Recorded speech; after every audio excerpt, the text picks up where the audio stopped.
Hello friends, I welcomes you all once more. Today we will discuss Euclid's division lemma. ये क्या है, हमारे mathematics के chapter 1 का इंपॉर्टेंट टॉपिक है, ठीक है। और यहाँ से क्वेश्चंस भी हमारे एग्जामिनेशंस में बनने फिक्स होते हैं। आप अपने प्रीवियस ईयर्स के अगर पेपर उठा के देखेंगे तो वहाँ पे क्वेश्चंस 100% यहाँ से बनते हैं। आइए देखते हैं। पहली बात तुम लोग समझ लेते हैं कि यूक्लिड्स साहब थे कौन और डिवीजन क्या होता है, लेमा क्या होता है। यूक्लिड्स साहब क्या थे, एक साइंटिस्ट थे, ठीक है, जिन्होंने क्या किया था, डिवीजन सब लोग जानते हैं, डिवीजन मतलब होता है भाग देना, लेमा मतलब होता है या तो स्टेप्स कहे या तो बोले तो एक सीरीज बोले, ठीक है। तो इन्होंने क्या किया था, डिवीजन की एक सीरीज दिया था, ठीक है। यूक्लिड्स डिवीजन लेमा का मतलब क्या है कि यूक्लिड साहब ने, यूक्लिड जो साइंटिस्ट थे, इन्होंने क्या किया था, डिवीजन करने का एक क्या दिया था, सीरीज दिया था। इसका अगर हम लोग बात करें एप्लीकेशन की, तो इसके एप्लीकेशन क्या, इसका यूज कहाँ हम लोग करेंगे। इसका जो हम लोग यूज करते हैं वो करेंगे दो जगह। पहला तो हम लोग एक तो करेंगे किसके लिए, डिवीजन के लिए, जहां पे हमें डिवाइड करना होगा, और दूसरा हम लोग काहे लिए करेंगे, जब हमें HCF फाइंड आउट करना होगा, ठीक है। याद रखिएगा दो जगह इसका हम लोग यूज करते हैं। हालांकि इसके और भी बहुत सारे यूजेस हैं, लेकिन जो हमें यूज करना है वो सिर्फ दो करना है, एक डिवीजन के लिए करना है और दूसरा HCF के लिए करना है, ठीक है। आइए देखते हैं अपने इनके लेमा को कि इन्होंने क्या कहा था, कैसे कहा था। चलिए, इन्होंने बोला था, यूक्लिड साहब ने ये बोला कि अगर कोई नंबर हमारे पास है A और B, ठीक है, अगर हमारे पास कोई दो नंबर है, जो या बोले तो हम लोग A और B, अगर हमारे पास कोई दो पॉजिटिव इंटीजर है, ठीक है, बल्कि हम लोग लिख लेते हैं, कैसे लिख लेते हैं, if A and B are two positive integer, लिख लेते हैं, if A and B are two positive integer। अभी मैंने आपको थोड़ी देर पहले या फिर हम लोग बात करें पिछले वीडियो में, आपको मैंने इंटीजर्स के बारे में पूरा डिटेल में समझाया है, आप लोग वहां से जाकर के समझ सकते हैं, ठीक है। Then they must be satisfy. क्या इन्होंने कहा था कि अगर हमारे पास दो पॉजिटिव इंटीजर है A और B, तो they must be satisfy the condition. कौन सी कंडीशन की बात मैं कर रहा हूं, बताता हूं आपको अभी। कंडीशन कौन सी है, A is equals to b q plus are.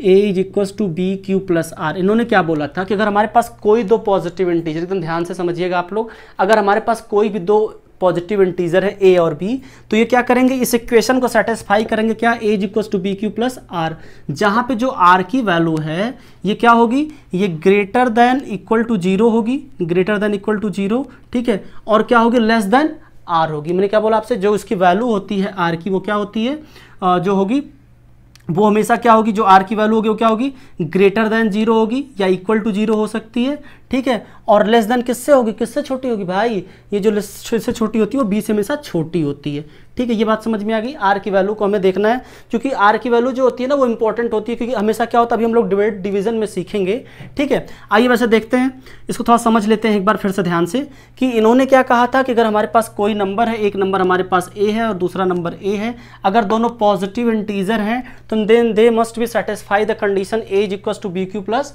Are. A is equals to b q plus r, इस कंडीशन को ये फॉलो करेंगे। कैसे करेंगे देखते हैं। मान लीजिए मैं कोई एक नंबर ले लेता हूँ A, मान लीजिए मैंने कोई एक नंबर लिया, क्या लिया, A। अब इसको मैं B से डिवाइड करता हूँ, ध्यान से देखना, इसको मैं B से डिवाइड करता हूँ। तो अब बताइए मुझे, जब मैं इसको A को जब मैं B से डिवाइड करूँगा तो मान लीजिए कुछ यहाँ पे कोई वैल्यू आएगी, कोई यहाँ पे नंबर कोई भी XYZ आएगा, और यहाँ पर हमारा Q क्या, क्वोशेंट आएगा। इस क्वोशेंट के लिए मैंने Q से रिप्रेजेंट किया है।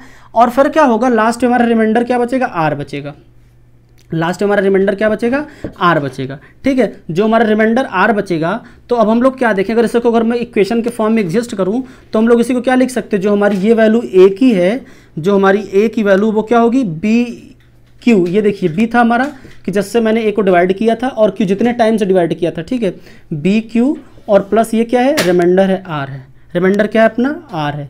यही में देखिए इक्वेशन हमारा आया है, ठीक है। यूक्लिड साहब ने यही कहा था, अगर कोई नंबर A है उसको अगर आप B से डिवाइड करते हैं, जहां पर रिमाइंडर क्या आता है, रिमाइंडर अगर R आता है, ठीक है, और वो Q टाइम से डिवाइड हो, तो वो इस इक्वेशन को फॉलो करेगा, जहां पे जो R की वैल्यू है वो greater than zero, greater than equal to zero होगी, और लेस देन क्या होगी, B होगी। लेस देन क्या होगी, B होगी। B बोले तो मतलब जिस नंबर से हम डिवाइड कर रहे हैं, B बोले मतलब जिस नंबर से हम लोग डिवाइड कर रहे हैं। ये बात समझ में आई। मीन्स हम कह सकते हैं according to Euclid's division lemma, if we will divide any number that may be A by B where the remainder is R and quotient is Q, then it will be satisfy the particular equation. ये बात समझ में आ गई। अच्छा एक बात आप सब लोगों को पता होगा, जब हम लोग जो बचपन में डिवाइस करना सीखे थे, वहाँ पे क्या था, ये सेक्शन था जो हमारा क्वोशेंट का था, ठीक है, ये हमारा डिवीजर था, ठीक है, ये हमारा डिवीजर था, इधर हमारा कोसेंट था, और यहाँ पे क्या था हमारा डिविडेंड था, यहाँ पे हमारा क्या था डिविडेंड था, और इधर हमारा क्या था रिमाइंडर था, आर आता था। ठीक है, इस वैल्यू को थोड़ा सा याद रखिएगा आप, इसलिए मैंने आपको ये बता दिया यहाँ पे। तो यही वैल्यू हमारे पास यहाँ पे डिवीजर डिविडेंड हमारा क्या है ए है, डिवाइजर बी है, और रिमाइंडर हमारा आर है, और क्वोशेंट क्या है क्यू है। तो इन्होंने ये बोला था। ठीक है, अच्छा अब हम इसका थोड़ा सा इसका यूज़ करते हैं। हमें यूज़ इसका कहाँ पे करना है, हमें जो इसका यूज़ करना है वो करना है, बताया मैंने आपसे अभी कि HCF निकालने के लिए और डिवीजन करने के लिए। तो आइए कि कैसे एक मैं एग्जाम्पल लेके देखता हूँ, एक एग्जाम्पल ले लेता हूं, और एग्जाम्पल में क्या करता हूं NCERT का ही ले लेता हूं, 455 एंड 42। एक मैं नंबर लेता हूं, एक मैं आपसे एग्जाम्पल लेता हूं, फाइंड द HCF। और जैसे मान लीजिए अगर मैं HCF फाइंड करना हो, फाइंड HCF ऑफ 455 एंड 42। अब देखिएगा इस दोनों नंबर का हमें HCF फाइंड आउट करना है। कैसे फाइंड आउट करना है, यूक्लिड्स डिवीजन लेमा से करना है। ठीक है, तो अब हम लोग क्या करेंगे कि यहाँ पर हमारे पास दो नंबर है, एक हमारा नंबर बड़ा है, एक छोटा होगा। तो क्या करते हैं हम लोग, जो बड़ा वाला नंबर होता है उसको डिवाइड करते हैं किसको, छोटे वाले नंबर से। यहाँ पे देखिएगा मीन्स हमारा यहाँ पे क्या होगा, जो बड़ा वाला नंबर है उसको हम लोग डिवाइड करेंगे इसको छोटे वाले से। अब देखिएगा, अब हम इसको डिवाइड करते हैं, 1 टाइम्स जाएगा 42, कितना बचेगा यहाँ पे 3, और चूंकि हमें ये नंबर लेना है तो यहाँ पे 0 बढ़ा के यहाँ पे हम लोग 5 को यहाँ पे कर लेंगे। ठीक है, तो अब देखिए क्या हो गया, अगर हम बात करें आपसे तो हमारे यहाँ पे पास 35 रिमाइंडर आ गया। अब हम लोग क्या करते हैं, ये हमारा एक स्टेप हो गया। इस स्टेप को हम लोग कैसे लिख सकते हैं, इसको लिख सकते हैं कि 455 is equal to 42 into 10 plus 35। ये था हमारा स्टेप 1, ये था स्टेप 1, ये था स्टेप 1 था। ठीक है, ये हमारा स्टेप 1 था। अब क्या हो गया, जो हमारा रिमाइंडर आता है, ठीक है, इसी रिमाइंडर से किसको डिवाइड करेंगे, जो हमारा यहाँ पे क्या था डिवीजर था। डिवीजर हमारा कितना था 42 था। इस 42 को फिर से हम डिवाइड करेंगे, कितने टाइम्स जाएगा 35, 1 जाएगा 35, कितना बचेगा यहाँ पे 7 बचेगा। ठीक है, तो ये अब हमारा एक स्टेप और हो गया। दूसरा स्टेप हमारा क्या हुआ, दूसरा स्टेप जो स्टेप 2 हमारा हुआ वो क्या हुआ कि 42 is equal to 35 into 1 plus 7। ठीक है, देखिए ध्यान से देखिए, वो सीरीज बन रही है, कैसे बन रही है, ये A है, ये क्या है, ये A है, ये B है, ये Q है, और ये प्लस R है। ये सीरीज हमारी देखिए बन रही है।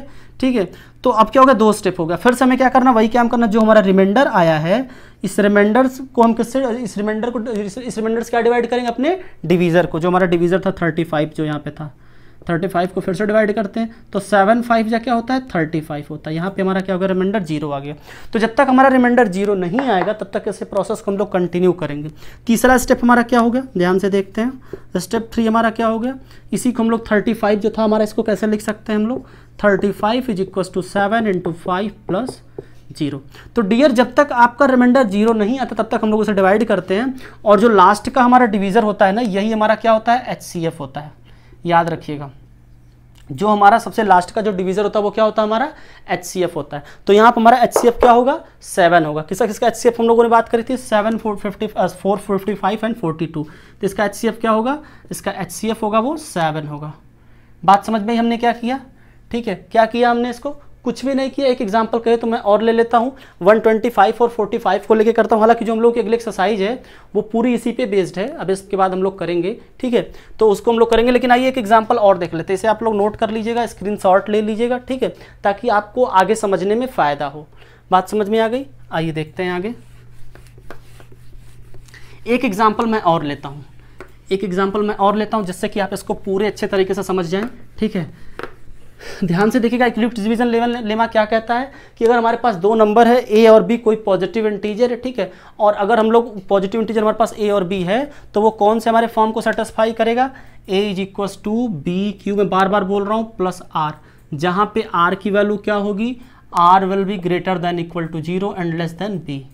ग्रेटर देन इक्वल टू की साइन सब लोग जानते होंगे। ठीक है, मैं एक एग्जाम्पल दूसरा लेता हूँ, 125 एंड 45 लेता हूँ। एग्जाम्पल नंबर 2 लेता हूँ मैं।